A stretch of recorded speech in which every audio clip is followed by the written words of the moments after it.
네, 안녕하십니까. 저는 강동 경희대학교 병원 소아청소년과 윤송입니다. 제가 준비한 내용은 두통으로 보건실에 방문을 했을 때 심각하게 위험한 두통 질환을 감별하기 위해서 어디에 포커스를 두고 봐야 하는지, 그리고 진통제 사용에 대해서 오늘 말씀드리고자 합니다. 그래서 급성기 감염성 질환에 대한 것, 그리고 그 편두통에 대해서 궁금해하시는 그 선생님들이 계셔서 편두통, 그리고 두통으로 보건실에 내원하는 환자의 처치, 그리고 증례, 이런 순서로 말씀을 드리겠습니다. 그, 그 두통은 국제 분류로는 그 세 가지로 크게 카테고리로 분류할 수가 있는데 어떤 특별한 기질적인 질환이 없이 그 두통 자체가 질환이 원발 두통이 있고 또 그 이외에 어떤 기질적 질환이 있어서 그 질환 때문에 두통이 생기는 2차 두통이 있습니다. 따라서 저희가 결국은 이게 두통 환자들이 왔을 때 이 2차 두통과 원발 두통을 구분하는 것이 이제 키포인트가 되겠고 이 원발 두통에는 대표적인 것이 편두통과 긴장성 두통, 우리가 많이 알고 있는 그런 두통입니다. 이 소아두통은 그 원발 두통이 한 90%로 대부분이고 한 10% 정도가 2차 두통인데 또 이 2차 두통 내에서도 그 위험한 뭐 이렇게 응급실에 바로 가야 되는 또는 어떤 생명과 직결이 되는 그런 위험한 두통이 있는데 그건 한 1% 미만 정도입니다. 대표적인 게 이제 뇌출혈이나 아니면 그 뇌종양이 있을 수 있겠고요. 그 나머지 거의 한 90% 정도는 편두통과 긴장성 두통과 같은 원발 두통이다. 이렇게 이해하고 계시면 될 것 같습니다. 그리고 이 원발 두통하고 그리고 그 2차 두통을 구분하는 데 있어서 그 두통의 형태도 굉장히 중요한데 이 두통의 형태라는 게 뭐냐? 이제 급성으로 발생을 하느냐, 만성적으로 발생을 했냐, 이게 반복되냐, 진행을 하냐, 진행을 그 강도와 빈도들이 진행을 하지 않냐, 또는 급성과 만성 형태가 그 복합적으로 나타나냐, 여기에 따라서 저희가 의심할 수 있는 질환들이 좀 있습니다. 그 급성 두통, 그러니까 갑자기 발생하는 두통. 여기 이제 대표적인 게 그러니까 수막염이나 아니면은 그런 상기도염 같은 어떤 감염 질환에 의해서 전염 질환에 의해서 생기는 그런 두통인 거고, 또는 어떤 출혈이나 뇌졸중 같은 그런 그 그 2차 두통 중에서도 이게 응급 처치가 필요한 이런 두 개의 질환들 또는 혈관성 질환들이 대표적이겠고 이제 당연히 어떤 외상에 의해서 생기는 두통은 그 급성 두통이 있겠고요. 그리고 급성이기는 한데 계속 비슷한 형태가 자꾸 반복된다. 이게 이제 대표적인 게 원발 두통입니다. 그래서 편두통이나 긴장성 두통 같은 원발 두통이 이러한 형태에 들어가고 또는 이렇게 만성적이다. 근데 만성적인데 그런 그 두통의 양상이 계속 진행을 하면서 나빠진다. 이제 이런 경우는 어떤 그 뇌에 어떤 뇌 종양 같은 어떤 뇌 병변 그리고 계속 어떤 자라거나 나빠지는 그런 뇌 병변이 있을 확률들이 있습니다. 그 가능성들이 좀 높습니다. 그리고 만성적이기는 한데 계속 비슷한 그냥 강도와 빈도로 이렇게 쭉 진행이 된다. 이런 대표적인 질환이 이제 만성 편두통 그리고 원발성 두통 중에서 이제 만성적인 형태 그리고 정신과적 문제가 있습니다. 그리고 이런 그 두통의 형태가 이제 복합적으로 같이 있다. 그런 경우는 좀 만성 원발 두통에 어떤 뭐 상기도염이나 급성 부비동염 같은 전염성 질환이 있을 때 갑자기 두통이 좀 급성으로 좀 나타난다, 심해진다. 뭐 이런 경우가 좀 대표적이 되겠습니다. 그리고 그 이 원발 두통하고 그 2차 두통을 이제 구분하는 어떤 의심되는 그런 증상들이 있겠고, 이런 증상들이 여러 기관에서 다 이렇게 그 정리해서 많이 발표를 했고, 거의 다 비슷하고, 여기에 대해서는 그 다음에 그 심영규 교수님께서 좀 더 그 응급처치가 필요한 그런 증상에 대해서 좀 더 말씀을 해주실 건데, 저는 여기 이제 교사 선생님들이 어떤 보건실에 그 두통으로 내원하는 환자들의 어떤 증상들의 포커스를 두고 그 2차와 이 원발 두통을 좀 구분을 해야 되냐에 대해서 좀 간단히 말씀드리겠습니다. 우선은 열과 함께 전신성 증상이 있다. 이 전신성 증상이라는 거는 피로하거나 뭐 근육통이 있다거나 뭐 오한이 있다거나 이런 겁니다. 이제 대표적인 게 이제 감염성 질환이겠고, 그 다음에 그 어떤 신경학적인 이상 증상. 이게 뭐냐면 의식저하가 있다. 이거는 어쨌든 뭐가 됐든 뭔가 뇌에 어떤 문제가 정말 큰일 난 문제가 있을 것이다. 이렇게 생각을 하는 거고 또는 어떤 이렇게 팔다리 한쪽을 잘 쓰지 못한다. 이러면 어떤 뇌에 어떤 국소적인 병변이 생겼, 뭐 뇌졸중이든 그 소아청소년에서도 간혹가다 뇌졸중이 있는데 뇌졸중이든 아니면 뇌출혈이든 이런 것들을 의심을 해야 되겠고 또 정말 아주 갑작스럽게 아주 급격하게 강도가 높은 그런 두통이 아주 짧은 시간에는 확 생긴다. 이럴 때는 그 뇌출혈이 아주 대표적입니다. 그래서 어떤 선생님께서 어떤 뇌출혈을 구분할 수 있는 증상이 무엇인지에 대해서 질문하신 분도 계셨는데요. 일단은 두통의 형태는 이런 형태가 많다. 그 외에도 있지만 이런 형태가 많다. 그렇게 알고 계시면 되겠고. 그리고 어쨌든 최근에 뭔가가 새롭게 생긴 두통. 그러면 조금 더 우리가 어떤 기질적인 질환이 있을까 좀 더 의심을 해야 되겠고. 그리고 일어섰을 때, 누웠을 때, 앉아있을 때 두통이 좀 변한다, 양상이 변한다, 강도가 변한다, 이러면은 그 뇌압이 고혈압, 두 개 내 고혈압이 있는지 아니면 저혈압이 있는지 이런 것들을 좀 의심을 해야 되겠고. 네. 그리고 재채기나 아니면 기침이나 어떤 운동 때문에 운동을 했을 때 두통이 좀 뭔가가 유발이 된다. 이러면 이것도 역시 뇌 안에 어떤 병변이 있을 가능성이 있다. 특히 어떤 뇌 종양이나 그 뇌의 그 시스트 같은 그런 그 병변이 어떤 뇌 후두부 쪽에 좀 있을 때 이런 증상이 나타날 확률이 높다 이렇게 알려져 있고요. 그리고 뭐가 됐든 어쨌든 계속 진행하는 두통이다. 근데 이게 계속 데일리로 매일매일 지속된다. 이러면 이것도 좀 의심을 해봐야 되는 거고, 그 다음에 어떤 자율신경 증상하고 같이 어떤 눈의 통증이 있다. 이 자율신경 증상이라고 하는 거는 이건 선생님께서 이렇게 보셨을 때 불빛으로 눈을 비춰봤을 때 어떤 그 동공이 움직이지 않는지 움직이는지 아니면 확장되어 있는지 아니면 있는지 이런 것들을 볼 수 있고 또는 뭐 눈물을 흘린다든지 이런 증상들이 자율신경계 증상인데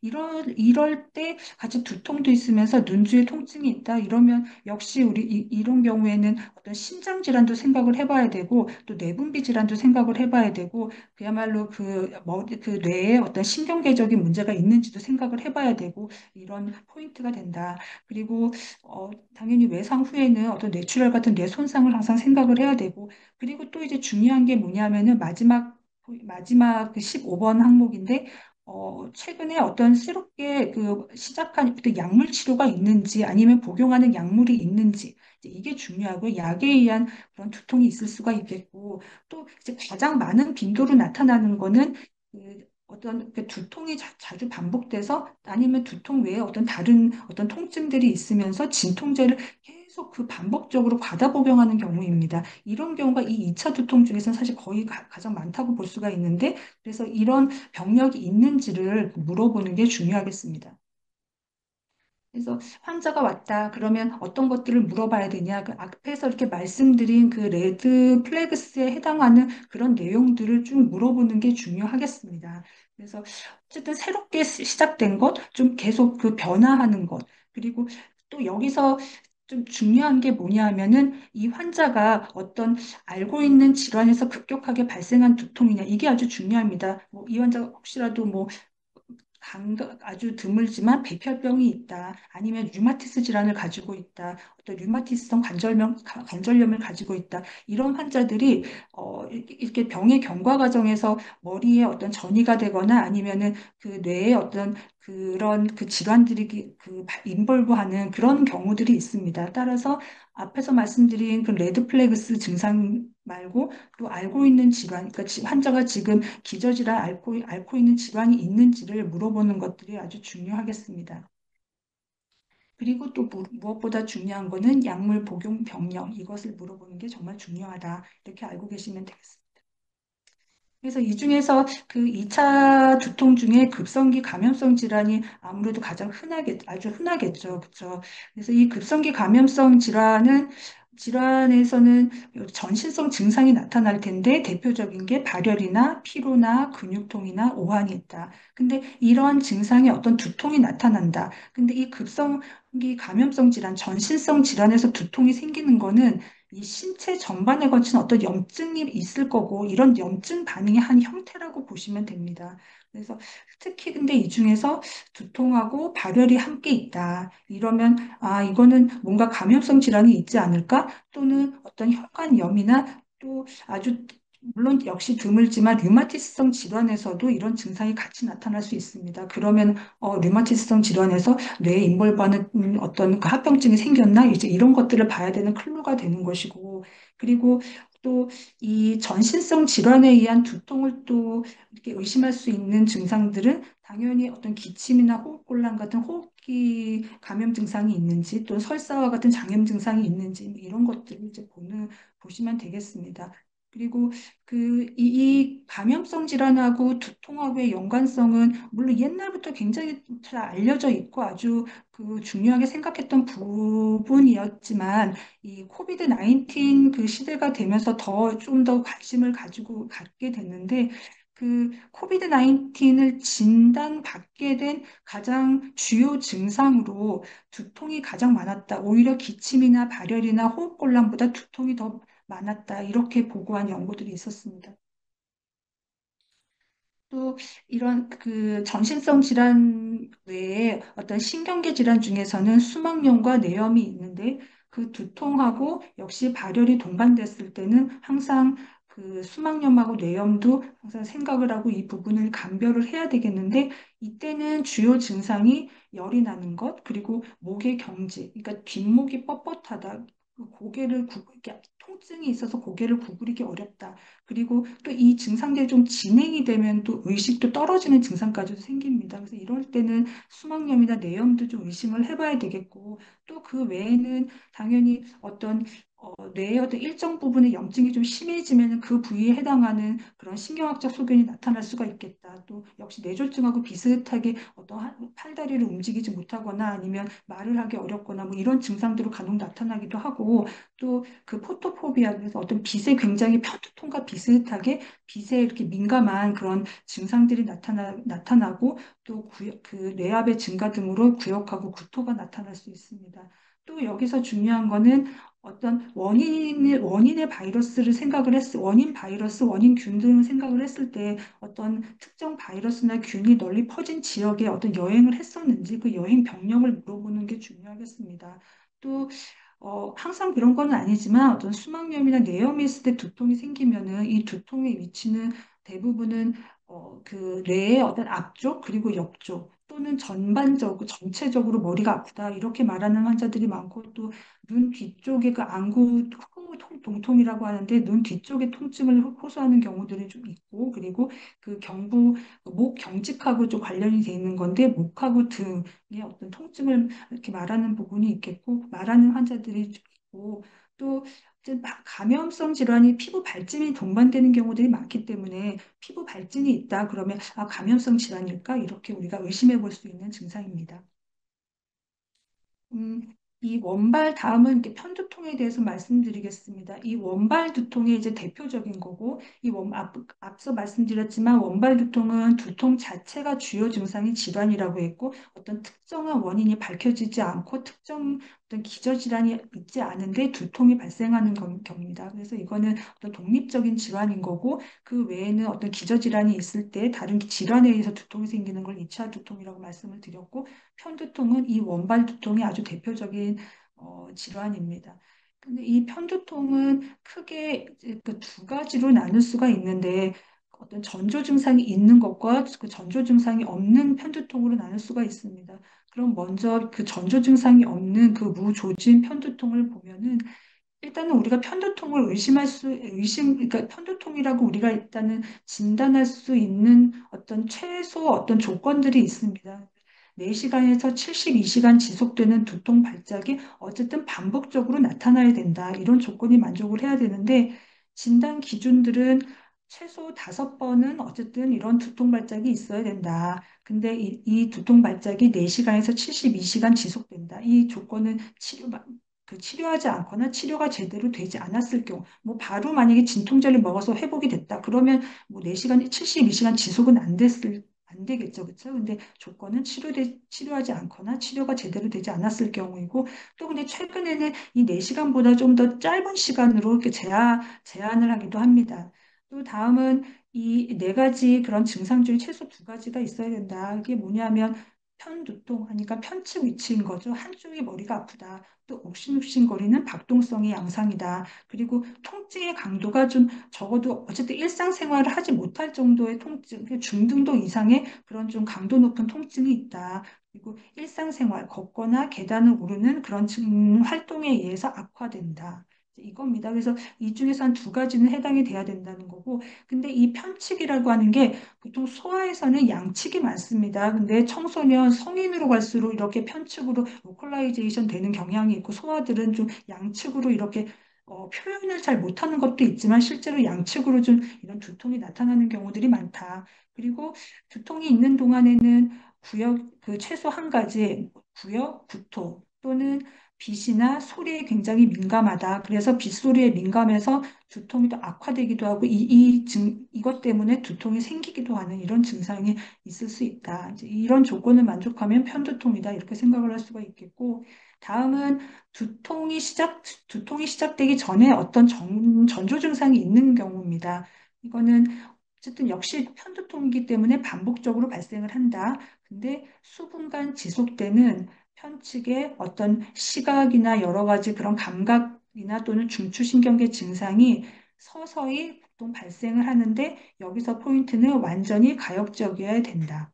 이겁니다. 그리고 이런 증상이 있은 후에 두통이 생긴다. 이제 이런 건데 여기서 제일 중요한 건 어쨌든 편두통은 반복적이다. 대개는 서서히 발생을 한다. 아까 급격하게 발생을 하는 경우가 뇌출혈과 같은 어떤 그 뇌 질환이 있을 확률이 높다고 말씀을 드렸었죠. 그리고 이 편두통은 무조진 편두통도 마찬가지지만 이 편두통 자체는 1차 원발 두통은 아주 정말 심한 정말 만성 두통인 경우를 제외하고는 두통이 없는 시기가 있겠고 그 두통이 없을 때는 완전히 평상 그 정상적인 생활 그리고 두통이 없다. 이게 이제 특징입니다. 그게 뇌병변이 있을 때 어떤 기저질환이 있을 때와 조금 차이가 뚜렷한 그런 차이를 나타내는 증상입니다. 그래서 이 조진 편두통은 앞에 무조진 편두통보다는 그 발작의 횟수가 2번이면은 그래도 조건이 되고 최소 2번 이상이면 된다. 그리고 시각이나 감각, 언어, 운동, 뇌관, 뭐 망막 등의 어떤 조짐 증상이 있어야 된다.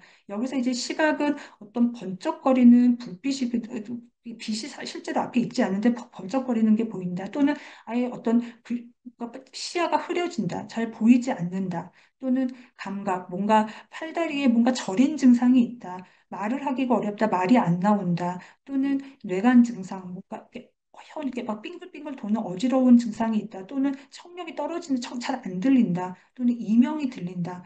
또는 약간 푹 쓰러지는 어떤 실조 증상이 좀 의식을 잃는 그런 증상이 있다. 그리고 뭔가 걷기가 어려운 증상이 있다. 또는 약간 그 눈이 완전히 이렇게 잘 안 보이는 보통 그 시각 증상이 많이 나타나거든요. 그래서 그런 증상들이 있을 때 그런 그 조짐 증상이 있을 수가 있겠고 이 중에서는 시각 증상이 가장 빈번합니다. 그래서 가장 많이 나타나는 것이고 이럼에도 불구하고 어쨌든 이런 증상이 있으면은 그 무조짐 편두통보다는 저희가 조금 더 어떤 발작이든 뇌병변이든 그런 2차 두통을 그 감별하기 위해서 어떤 검사들이 조금 더 적극적으로 개입되는 포인트이긴 합니다.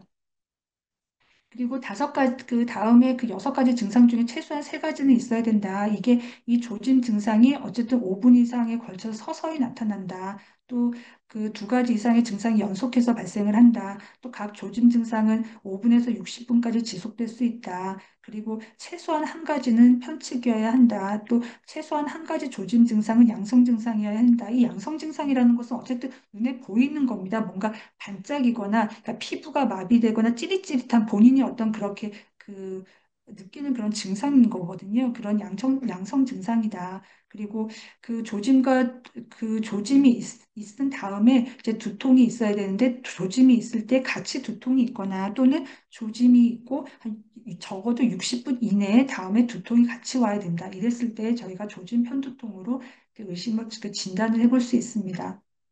그럼 다음은 이 두통으로 보건실에 내원하는 학생의 처치, 여기에 대해서 말씀을 드리겠습니다. 우선 이렇게 환자들이 오면 꼭 두통뿐만이 아니라 모든 환자들의 저희도 그렇고 어떤 기도 확보, 그리고 호흡 확인, 순환 확인, 이건 일단 기본입니다. 근데 기도 확보는 뭐 의식이 아예 없는 환자들한테 중요한 거기 때문에 보건실에서는 좀 드물 것 같고, 적어도 호흡을 어떤 규칙적으로 잘, 편하게 잘 하고 있는지, 이거는 확인을 해야 되겠고, 그 순환 확인은 결국 혈압하고 심박수를 측정을 하는 것이겠죠.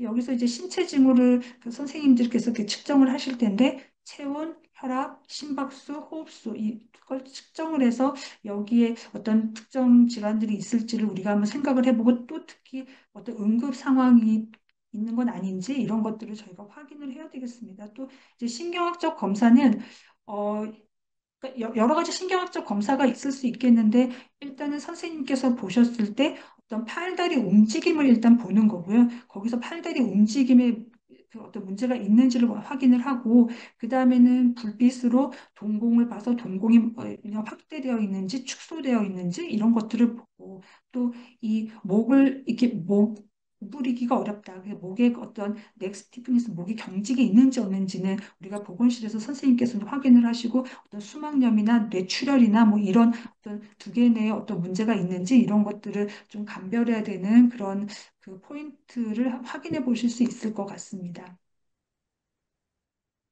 그리고 그 두통이 발생을 했을 때 혈압, 맥박, 체온, 호흡의 변화. 그래서 어떤 특정 어떤 질환에 따라서는 당연히 그 차이가 있을 수가 있는데 일반적으로 어떤 뭐 혈압이나 심박수, 체온, 호흡수에 막 영향을 주는 그런 특정한 기저질환이 없는 상황에서는 두통이 있을 때 스트레스나 통증으로 일반적으로 혈압은 증가하고 심박수도 증가하고 근데 호흡수도 보통은 빨라집니다. 근데 체온은 일반적으로 두통 자체로 변하지는 않는데 만약에 감염이 원인이다. 그러면 체온은 올라가 있겠습니다.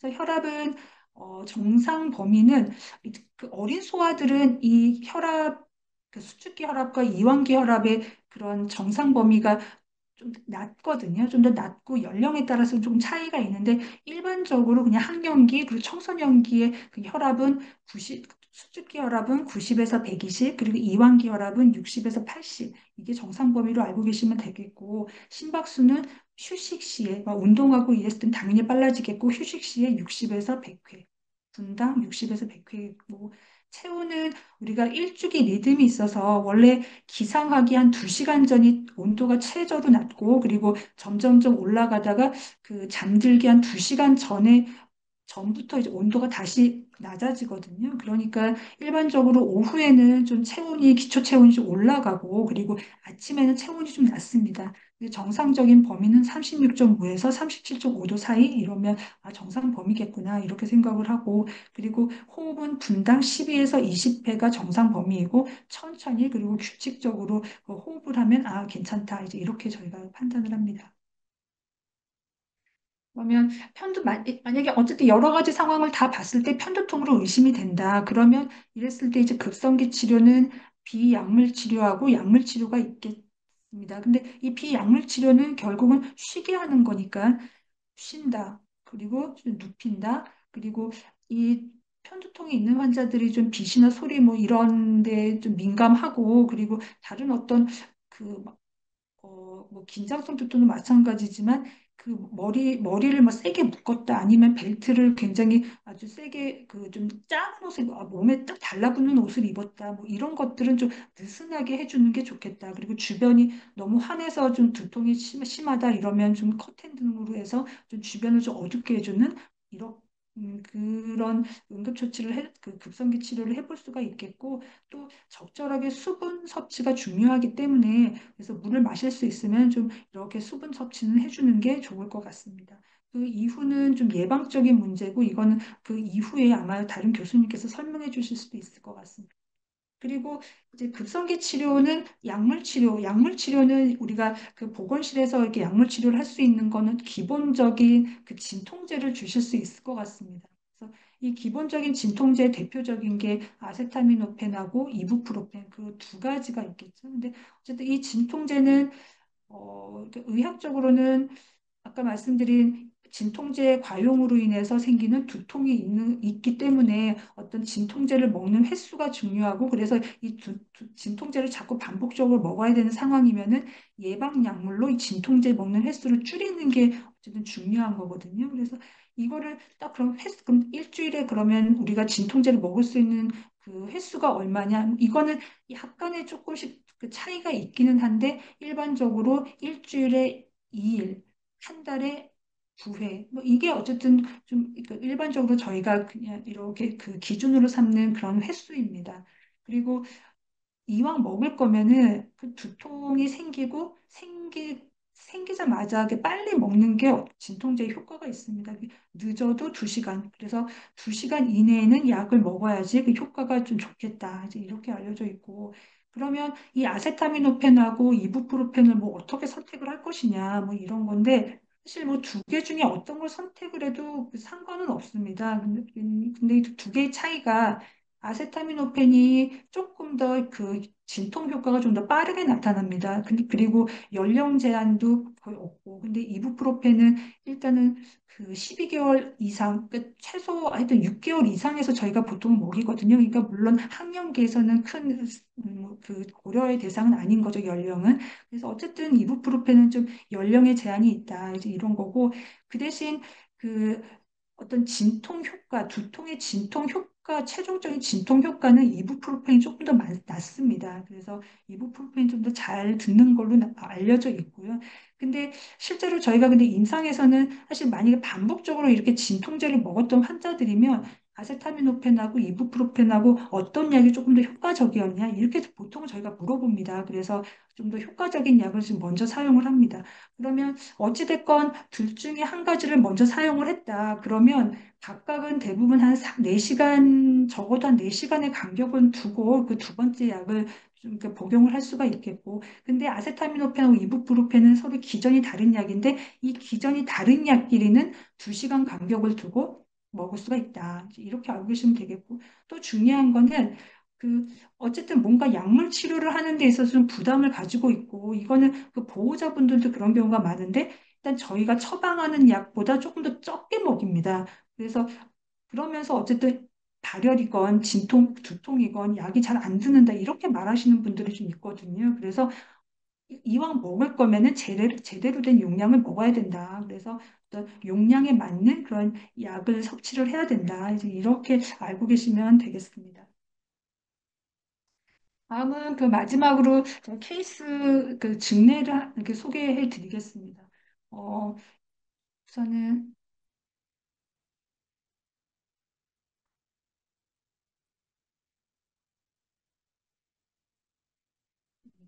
보면 10세 여자 환자고 그 지난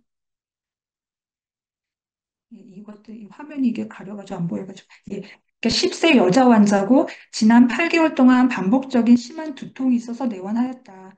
이 두통은 대략 한 달에 한 번 발생을 했다. 근데 한 번 발생을 하면 12시간 정도 지속이 된다. 두통이 있을 때는 산책하거나 등교하기 어려울 정도이며 침대에 누워 있어야 된다. 근데 두통은 보통 이마 부위가 제일 심하고 가끔 한쪽 머리가 심하기도 했다. 그런데 이 환자가 좀 어려서 통증의 양상은 잘 설명하지는 못했고, 근데 통증의 경고 증상이나 유발 요인은 없었다. 그리고 두통은 서서히 점차적으로 강도가 증가했다. 근데 두통이 있을 때는 식욕이 떨어지고, 그러니까 메스꺼 울렁거림이 있고, 가끔 구토도 동반이 되었다. 근데 환자는 두통이 있는 동안 빛과 소음에 대해서 강한 민감성을 보이며 또 어떤 이 두통을 완화시키는 유일한 방법은 휴식이나 수면이었다. 아세타미노펜을 복용을 해봤지만 통증은 감소시키지 못했다. 근데 두통이 없을 때는 환자는 정상적인 상태로 돌아가며 두통은 완전히 없었다. 지난 8개월 동안 두통으로 인해 약 5일의 학교를 결석한 적이 있었다. 뭐 이랬습니다. 그리고 이 환자에게 히스토리를 물어봤을 때 어떤 특별한 병력은 없었고 어떤 특정 약을 복용한 병력도 없었습니다. 근데 엄마가 편두통에 가족력이 있었고 또 신체 검진이나 신경학적 검진을 했을 때 또 이상 소견은 없었습니다. 이 환자에 대해서 리뷰를 해보면 어떤 8개월 동안 그래도 어떤 일정 긴 시간 동안인 거죠. 아주 급성은 아니라는 거죠. 어큐스는 아니다. 그리고 반복적이었다. 그리고 어쨌든 일상생활이 안 될 정도의 심한 두통은 있었다. 빈도는 한 달에 한 번이었다. 12시간 지속됐다. 그리고 이마 부위 가끔 한쪽 머리가 아팠다. 경고 증상 유발 요인은 없었다. 근데 서서히 점차적으로 강도가 증가했다. 그리고 구토나 메스꺼움 같은 증상이 동반이 됐다. 빛과 소음에 민감성을 보였다. 또 휴식이나 수면을 취하면 통증이 완화됐다. 그리고 두통이 없을 때는 완전히 정상적인 상태, 그리고 두통이 완전히 없었다. 근데 어쨌든 8개월 동안 두통으로 인해서 또 5일에 결석을 할 정도의 심한 두통은 있었다. 그러니까 이런 것들을 종합했을 때 이 환자는 어쨌든 그 두통 외에는 굉장히 건강한 환자고 또 두통의 그런 병력이 한 8개월로 길고 아주 급성은 아니었다. 그리고 정상적인 생활로 완전히 돌아간다. 그리고 어떤 신체 검진이나 어떤 신경학적 검진에서는 아주 정상이다. 이런 걸로 봤을 때는 어쨌든 2차 두통일 가능성은 적다. 이렇게 일단 접근을 하는 거고요.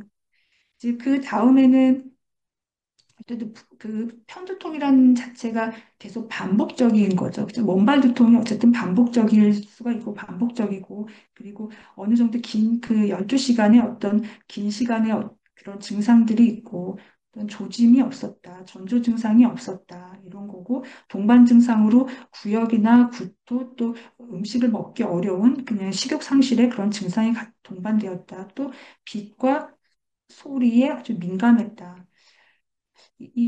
그리고 어쨌든 일상생활을 하기 어려울 정도의 그런 통증이 있었다. 그런 강도의 통증이 있었다. 점차적으로 발생을 했다. 그리고 수면이나 아니면 휴식으로 인해서 증상이 없어졌다. 그리고 다른 기저질환이 없었다.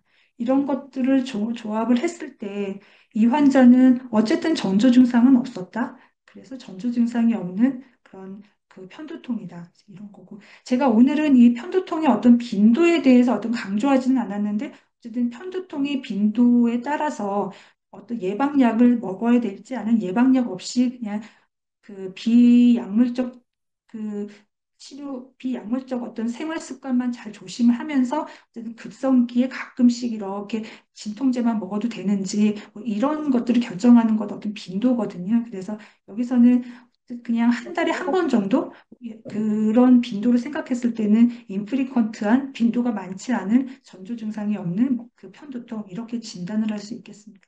그러면 앞에서도 잠깐 말씀을 드렸죠. 그러면 어쨌든 급성기 치료는 무엇이냐? 쉬고 좀 누워서 쉬고 그리고 어떤 유발 요인이 있으면 그걸 없애고 좀 편안히 쉬게 하자. 그리고 적절하게 어떤 수분 섭취를 하게 하자. 그리고 이걸로 이제 해결이 안 되면 약물 섭취를 하게 되는데 이 환자 같은 경우 우리가 그 보건실에서 선택할 수 있는 건 대부분은 아세타미노펜이나 이부프로펜인데 이 환자가 아세타미노펜에는 아까 효과가 없다고 아까 그 기록에 있었죠. 그래서 이 환자는 이부프로펜을 먼저 이렇게 그 먹는 게 좀 더 효과적인 치료 방법이 되겠다. 이렇게 알아볼 수가 있겠고요. 그래서 이상입니다. 그래서 오늘 준비한 내용은 여기까지고, 그래서 그 요약으로는 결국은 두통 환자는 원발 두통, 2차 두통을 감별하는 것이 중요하겠고, 또 응급과 비응급을 감별을 하는 게 중요하겠다. 근데 응급에서는 어떤 신경학적인 국소 증상, 의식 변화, 혈압, 심박수, 호흡수의 변화가 있는 것, 이게 아주 중요한 포인트가 되겠고, 이 히스토리를 했을 때 기저질환이 있는 것을 확인하는 것이 중요하겠다. 그리고 이게 정말 이전에는 어떤 새로운 두통인지 갑자기 급작스럽게 정말 강하게 확 발생하는 두통인지 아니면 이전부터 자꾸 비슷하게 반복적으로 생기는 두통인지 이런 것들을 확인을 하자. 보겠습니다. 제가 준비한 내용은 여기까지입니다. 감사합니다.